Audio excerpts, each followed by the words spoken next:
भारतीय अर्थव्यवस्था के लिए पूंजी के मुख्य स्रोत के रूप में विदेशी पोर्टफोलियो निवेशकों के लिए सुव्यवस्थित और निर्बाध निवेश अनुभव सुनिश्चित करना महत्वपूर्ण है।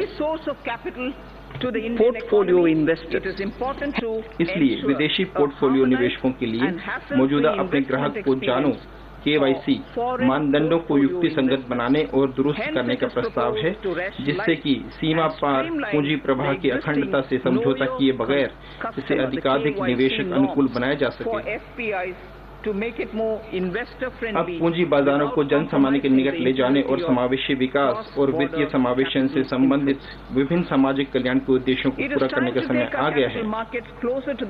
सामाजिक कल्याण के उद्देश्यों को हासिल करने के लिए कार्य करने वाले सामाजिक उद्यमों और स्वैच्छिक संगठनों को सूचीबद्ध करने के लिए भारतीय प्रतिभूति और विनिमय बोर्ड सेबी के विनियामक दायरे में electronic fund raising platform social stock exchange बनाने के लिए मैं कदम उठाने का प्रस्ताव करती हूँ,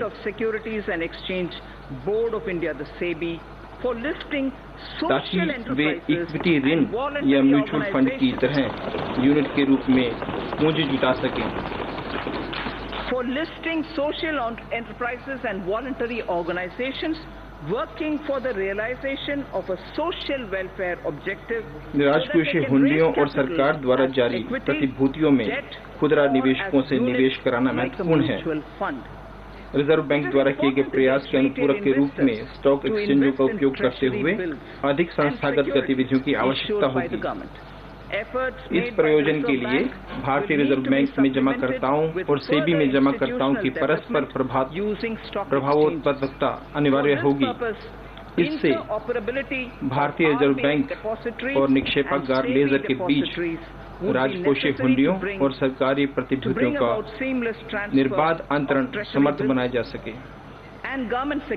इसके संबंध में भारतीय रिजर्व बैंक और सेबी के साथ परामर्श करके सरकार आवश्यक उपाय करेगी। वैश्विक अड़चनों के बावजूद भारत में विदेशी प्रत्यक्ष निवेश अंतर्वाह सुदृढ़ बना रहा। अध्यक्ष महोदय, वैश्विक विदेशी प्रत्यक्ष निवेश प्रवाह 2018 में 13% गिरकर पिछले वर्ष के 1.5 ट्रिलियन अमेरिकी डॉलर से 1.3 ट्रिलियन अमेरिकी डॉलर पर आ गया। UNCTAD के विश्व निवेश रिपोर्ट 2019 के अनुसार यह तीसरी लगातार वार्षिक गिरावट थी। 2018-19 में भारत का विदेशी प्रत्यक्ष निवेश अंतर्वाह 64.375 बिलियन अमेरिकी डॉलर पर मजबूत रहा। इसमें पिछले वर्ष की तुलना में 6% की वृद्धि दर्ज की गई। तो ये 6% की वृद्धि आप देख सकते हैं हमने दर्ज की। भारत को अधिक आकर्षक विदेशी प्रत्यक्ष निवेश का गंतव्य स्थान बनाने के लिए मैं इस आय को और अधिक समीक्षित करने का प्रस्ताव रखती हूँ। सरकार सभी हितधारकों के साथ परामर्श करके विमानन, मीडिया, एनिमेशन, AVGC और बीमा क्षेत्र में और अधिक FDI खोलने के सुझावों की जांच करेगी। 100% विदेशी प्रत्यक्ष निवेश की बीमा मध्यस्थताओं के लिए अनुमति दी जाएगी। एकल ब्रांड के खुदरा क्षेत्र में FDI के लिए स्थानीय स्रोत के मानदंडों को आसान बनाया जाएगा।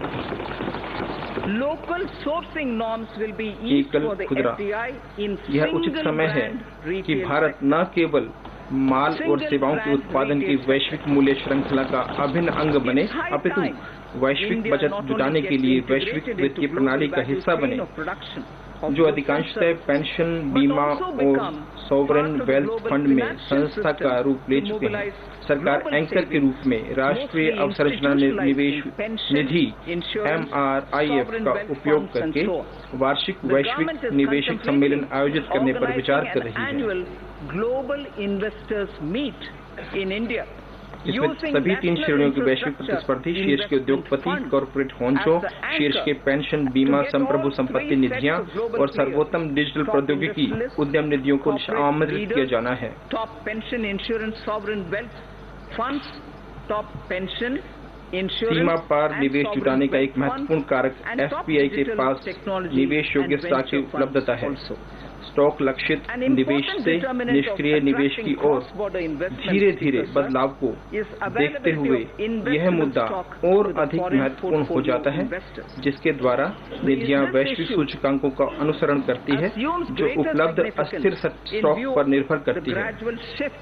तदनुसार कंपनी में एफपीआई निवेश के लिए सामूहिक सीमा 24% से बढ़ाकर क्षेत्रीय विदेशी निवेश सीमा तक करने का प्रस्ताव रखती हूँ।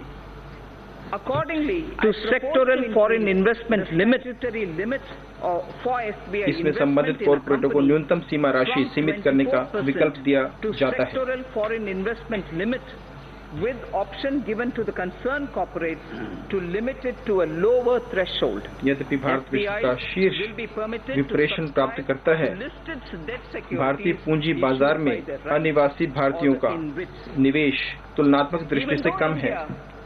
भारतीय इक्विटी तक अनिवासी भारतीयों को निर्बाध पहुंच मुहैया कराने की दृष्टि से मैं एनआरआई पोर्टफोलियो निवेश स्कीम मार्ग का विदेशी पोर्टफोलियो निवेश मांग में विलय करने का प्रस्ताव रखती हूँ।